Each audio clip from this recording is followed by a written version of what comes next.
Tere! Eesti Eest nädala uudised, see on 14. saade. Vaatame, mis lõppenud nädalal kõige tähtsam oli. Kuritegelikud ja vastutustundetud euroeliidid nagu von der Leyen, Kallas, Merz, Macron ja NATO liider Rutte seovad EL-i rahalise uppuva laeva külge. Euroopa Komisjoni president Ursula von der Leyen ajab ellu halastamatu plaani konfiskeerida Venemaa riigivaradest üle 200 miljardi euro, et toetada Kiievis korrumpeerunud neonatsistlikku režiimi ja pikendada mõttetut variksõda. Drastilisemat lähenemist on raske ette kujutada. Ometi tüürib von der Leyen ümber koondunud nii nimetatud Euroopa juhtkond end innukalt katastroofi poole. Vähemalt üritas õnnetu Titanicu kapten jäämäega kokkupõrget vältida. Eurokaptenid seevastu kihutavad täiskiirusel edasi. Von der Leyeni välja pakutud skeemi nimetatakse fantaasiarikkalt reparatsioonilaenuks ja juriidilise retoorika abil teeseldakse, et see pole Venemaa varade konfiskeerimine. Tegelikkuses on see aga vargus. Vargus, mille eesmärk on põlistada veriseimat sõda Euroopas pärast teist maailmasõda, mis tähistas Natsi-Saksamaa lüüasaamist.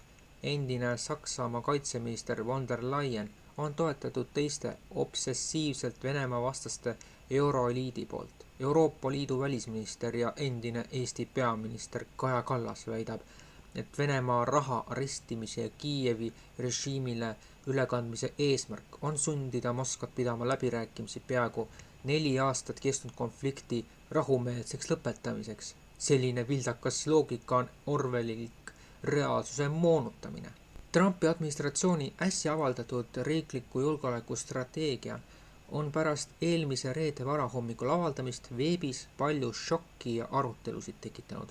Üks selle vastuolulisemaid elemente on terav kontrast Euroopa lähenemisviisis võrreldes varasemate aastate riikliku julgeolekustrateegia dokumentidega.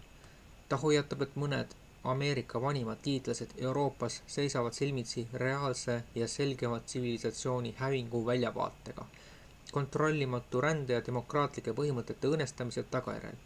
Lisaks vastutustundetu ja kontrollimatu EL-i rändepoliitika kritiseerimisele osutab ta ka sõnavabaduse piiramisele, taaskord toetades rahvusvaheliste eliitinstitutsioonide poolt EL-i tsensuuri liialdusi ning kirjeldab, kuidas, kui praegune trend jätkub, on manner 20 aasta või vähema pärast tundmatuseni muutunud.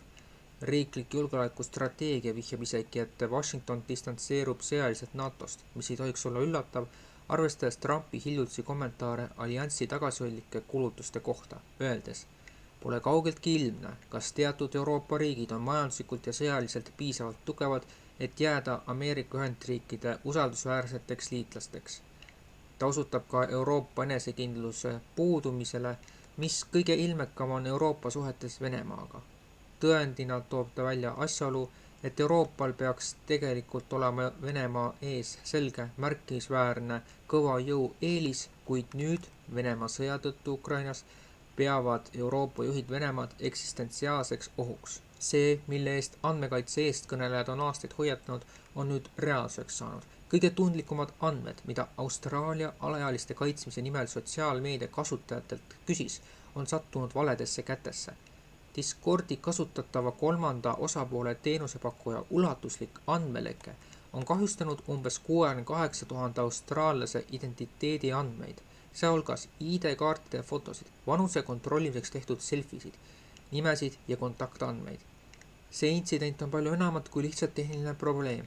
See tõestab, et poliitika kujundajad on täielikult alahinnanud riske, mis tekivad siis, kui valitsus sunnib inimesi üles laadima ülitundlikku biomeetrilist teavet eraplatvormidele. Kui Austraalia kehtestas uued reeglid, mis nõuavad sotsiaalmeedia platvormidelt oma kasutajate vanuse kontrollimist, ignoreeriti kriitilisi hääli. Andmekaitse eeskõnelejad, turvaeksperdid ja kodanikuõiguste organisatsioonid hoiatsid, et igaüks, kes kogub isikut tõendavaid dokumente, loob varem või hiljem kurjategijatele sisenemispunkti. Täpselt nii juhtuski. Häkitud ei olnud isegi mitte platvormi ennast, vaid tugiteenuse pakkujad, kes vastutas verifitseerimisandmete töötlemise eest. Kannatanute jaoks pole sellel aga mingit tähtsust. Nende identiteedi andmed on nüüd avalikud ja nad ei saa neid tagasi kunagi. ning YouTube'i tegevjuht Niall Mohan, kes hiljuti nimetati Time'i 2025. aasta tegevjuhiks, andis ajakirjale meistriklassi ettevõtlikust optimismist. Inimese entusiasmiga, kelle igapäevaseid videoid pole kunagi graafilise sisu pärast märgistatud, kuna ta ise liiga südamest naeris, kirjeldas Mohan oma ettevõtte põhjatähte kui kõigile hääle andmist. Seejärel selgitas ta silmagi pilgutamata, kuidas tehisintellekt täiustab YouTube'i niigi kurikuulsat tsensuurimasinat. Tehisintellekt toob esile täiesti uue klassi loojaid, kes ei saa seda täna teha, kuna neil puuduvad oskused või seadmed, ütles ta. Kuid kehtib sama reegel. On olemas hea ja halb sisu ning YouTube'i ja meie investeeringute tehnoloogiasse ja algoritmidesse ülesanne on see esiplaanile tuua.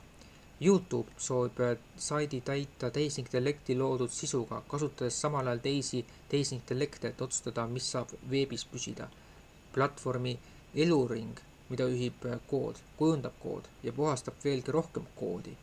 Ja kuidas oleks loojate täieliku eemaldamisega, see on samuti osa plaanist.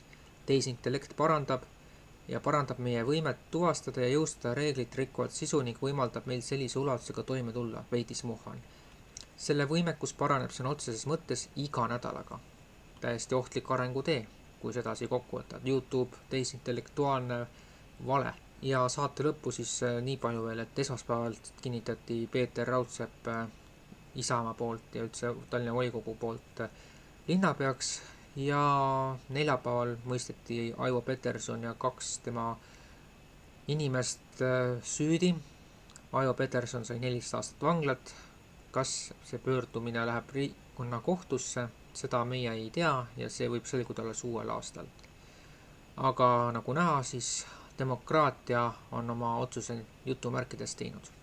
Eesti Eest portaal saab olla tsensuurivaba täiesti sõltumatu ainult, kui toetate meid pisikese toetusega. Toeta eestist.com-i Mihkel Johannes Paimla EE 4077 00 77 10 08 49 65 47 märksõna ülekanne. Nii tiitrites saate jooksul kui ka päris lõpus näete ülekande tegemise võimalust. Aitäh, et te meie saadet vaatasite. Järgmisel nädalal oleme tõenäoliselt veel eetris, aga see on siis nädala uudistega sel aastal viimane, sest et tulemas on pikk pühade periood ja selle tõttu siis, nagu võib-olla varasemalt on ka kuulda olnud, uuel aastal alustame kõige varem 11. jaanuaril. Aga seniks aitäh kõigile toetajatele ja nägemist!